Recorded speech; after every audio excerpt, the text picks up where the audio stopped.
Welcome to Youth Inspiration Unleashing Potential. This is a podcast where we spark motivation that kindles the fire of self-belief in the hearts of the young. I'm your host, Jared Thavar, a father of 8 incredible kids, a sports coach for the youth, and one of the owners of Tiki Shaved Ice and Ice Cream. I would like for you to join us on this journey, tailored specifically for the youth, students, and all young motivational seekers out there. Our mission to reach those who are wrestling with poor mindset or negative self-image and to transform these challenges into stepping stones for success. Whether you're looking for a daily dose of inspiration, practical tips to improve your mental health, or stories that resonate with your own experiences, Youthful Inspiration Unleashing Potential podcast is your gateway to becoming the best version of yourself. Remember, change begins with a single step. Are you ready to take yours?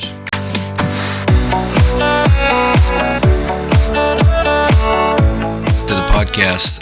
My name is Jareth again. I got 8 kids and I am an integral part of Tiki Shaved Ice and Ice Cream locally and across the country. And today we want to talk about persistence. And again, we're trying to keep this short and sweet. If you missed the one before this, it was my daughter. She's 15 and she tells her story of her mindset and how she played baseball against the boys. And today we're going to be talking about persistence. Now, I think it's important to understand that you are born with persistence. And you learn to be not persistent as you grow up. But you were born with persistence. And the reason I say this is because if you watch a baby, what happens is the baby goes through this progression. The first step is the baby, learns how to roll over. Then the second step, the baby learns how to sit up. And then about 8 or 9 months, the baby learns to pull up. And then after they learn to pull up, they'll pull up on the couch or whatever. Then they'll take the foot and they'll reach out and they'll go for that first step. And more than likely what happens on the first step is they crash and burn. Anytime you try something new, failure is almost a guarantee. You should expect to fail, right? Everybody's afraid to fail. Everybody's afraid, like if you're a YouTuber, everybody's afraid to hit record. Everybody's afraid to try something new. The little kid's afraid when he gets in the box at the game. The guy's afraid to ask the girl, will you marry me? Everybody's afraid to fail, but you weren't born that way. You were born with persistence integrated into your very essence of who you are. Now, let's go back to that baby. That baby, after it falls, so it takes its first step, it crashes. Maybe cries, maybe screams, maybe hit its head on the way down on the floor, who knows? But the baby just didn't lay on the ground and go, well, I'm just not good enough. Or my parents are broke. Whatever excuse you can find and lay there and wallow in it. That's not what the baby's thoughts were. That is not what the baby's thoughts were. The baby's thoughts were, I'm going to walk. Not I'm going to try to walk. I'm going to walk. I'm going to walk. The Bible says in Psalms, it says, the man who thinketh, then he is. So if you're a young kid and you're trying something, you need to think like a baby thinks. You need to get back to that. At some point, for some reason, you've been pulled away from that. Maybe people have told you no. Maybe people have told you you're no good, and you've bought into that. And you're allowing other people's perception become your reality, and that's wrong. Because go back to when you were born. You got up, you fell, you got up, you pulled back up on the couch, you took another step, found a little balance, took a second step, and then you crashed on the second time. Now, what happened on the second time? Did you lay there on the ground? Or did the baby lay there on the ground thinking, I'm no good, I'm not good enough, I'm stupid, I don't have this, I don't have that? Is that what the baby did? The baby makes his way back over to the couch or the table, pulls himself up again, takes that first step, takes the second step, still got it, I'm still going, takes the third step, and boom, crashes again. And to watch a small child learn how to walk, as a parent, is terrifying. It's like they just keep crashing and crashing and crashing. But eventually, what happens to that kid? That kid eventually is walking, then running, then jumping and climbing, and they are doing so much, and they're totally different. Could you imagine where we would be as a society? Think about it. If the way we think when we're 9 years old to 20-something years old, if we thought like that when we were a baby and we fail.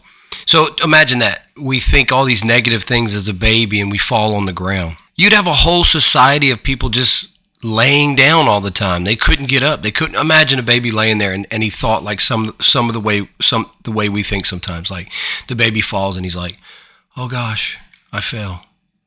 I'm a failure. I took one step in my entire life of existence and I failed. It's over. I'll never be good at walking. I'll never run. I'll never jump. I'll never climb on anything. I'm just a failure."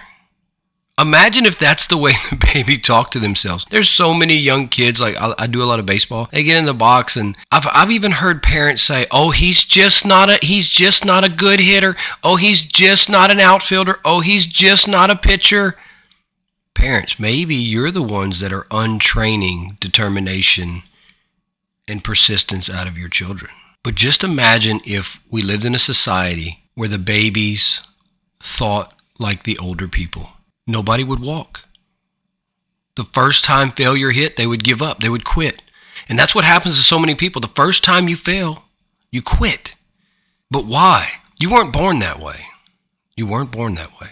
They're totally different. They went from not being able to sit up. They couldn't even sit up on their own, couldn't even roll over. And in a period of under 2 years, running, jumping, climbing. You were born with persistence. Persistence is integrated into your soul. At some point, you have decided to turn it off. You have decided, I'm not going to be persistent anymore. You have listened to people tell you you're no good, you're not good enough, you're stupid, you're slow, you're lazy, you're fat, whatever it is. And you have decided to let those people determine your reality. Persistence is something you're born with. It's almost like it's given from God. You have persistence in you. If you want to be successful in your mindset, be persistent, at least mentally. Be persistent. Stay on yourself. Always think like that baby. Get up. Get up, try again. Get up, try again. You've never really failed at anything until you quit trying. The moment you quit trying is when you fail. The moment you take persistence and throw it away and you buy into someone else's thought process about you, that's when it's over. That's when your life gets stagnant. That's when you don't succeed. That's when you don't advance. That's when you don't excel to the next level. There is greatness inside of you because it was put in you from the very beginning. Persistence is part of you. Persistence is the key. You got to think like a baby. You got to keep getting up when you fall down, and you got to keep going. And eventually, you'll be running, jumping, laughing, having a great time. Thanks for watching. I hope this podcast was useful. Be sure to check us out next time where we will be talking about humility and how being humble or having humility is a great way to control your mindset and to live the life, a full life, a happy life, the life you want to live. See you next time.